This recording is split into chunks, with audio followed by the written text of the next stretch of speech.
How old is the window and what shape is the glass pane that's in there? This is an old pane of glass. So what you have to consider is, well, what does the glazing look like? Is it cracked up? Is it loose? Does it have to come out? Although this glazing here is in rough condition, it's still good glazing. So all we'll do is we'll prime over it and we'll go ahead and paint it so it blends in with the window itself.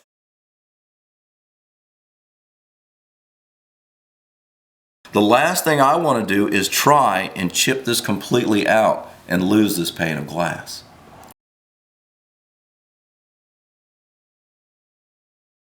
So when you have to go get new panes of glass to go into the window you're rebuilding, you make sure you take a good measurement and then you get it cut 1/8 of an inch smaller than what you have to put back in. That way it just lays back into place. You don't want to have a piece of glass that's going to be kind of tight against the edges or anything, because when you go to press it down you take a chance of splitting it.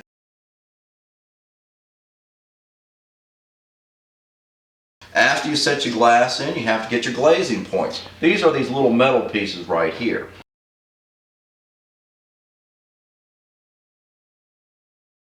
You would take your point, face it to the side of the window you need to go to. You put your knife behind there like that, and you gently put it on the edge, holding it flat, and you would rock back and forth.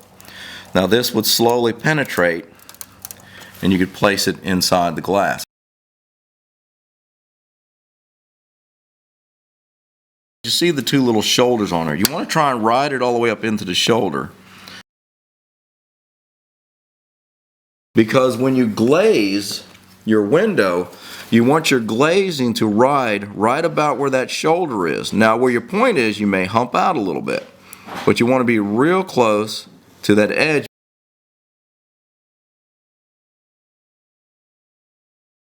You want your point covered by the glaze, so when you paint it you get a good seal on top of it, because if you have any of the metal protruding through your glazing, alright, and gets exposed to the weather, you'll have rust spots appear.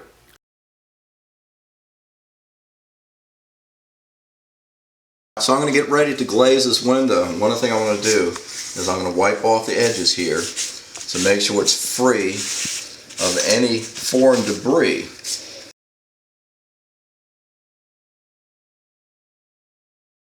Your glazing has to be pretty well pliable, fairly soft and easy to manipulate. Now this is going to take a few minutes because even this is still a little on the stiff side, so I got to work this a little bit before I start. When you get it worked up to the consistency you want, you start rolling a piece out. Now depending on the size that you have to work in here will dictate how large you want this little roll to come out. But when you get it warm and pliable, this is very easy. But if it's too cold, too hard, or the stuff is too dry, it just won't work. Once you get down to the end of it like that, I'll get my putty knives. Now you can see these two putty knives are really rough looking on the handles. Well, it's from glazing. But the end of my blades, I try and keep clean. One way to do that is you can take and rub it on sandpaper and clean it down real good. Now once you get it cleaned off, I'll take the stiff one, this one's a little harder, and I'll start pressing my glazing in there.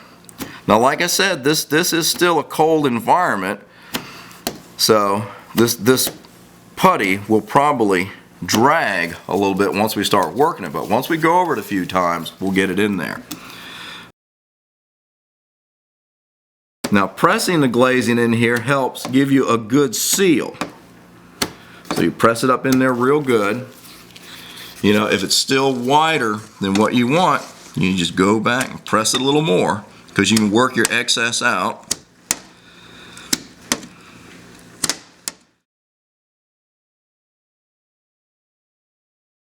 I'm going to come in here, I'm going to roll it like this, smooth it in there a little bit,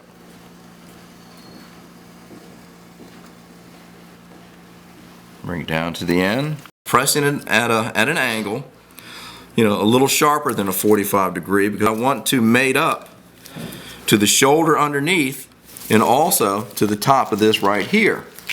So I have a nice cut now. I still need to cut it back some more. So I'll come back, trim it back a little more.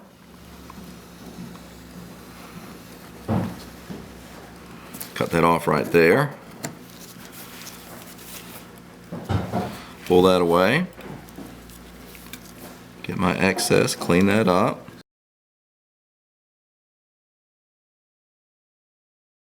And there are little tears, little divots in there.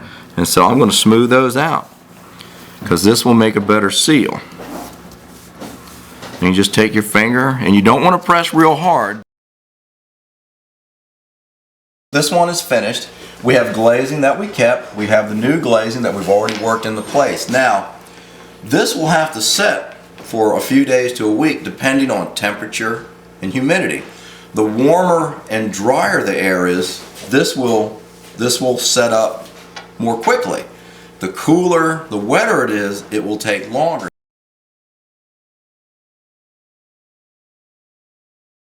You'll come back and check it, in a couple days, and just lightly run your finger on it.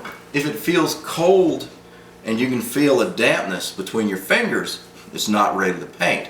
Now when you run your finger on it and you do this and it feels dry, that's when you can prime it, and then you can paint it when your primer's done.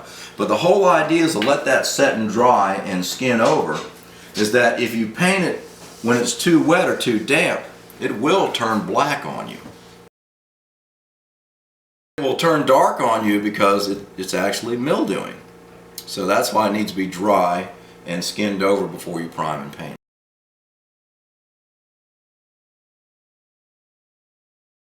When we glaze, we run it as close to the shoulder as possible, because when you turn around and paint over top of that, you want your paint to go over the edge just a little bit beyond your glazing. That way it seals it, gives it a more of a watertight fit.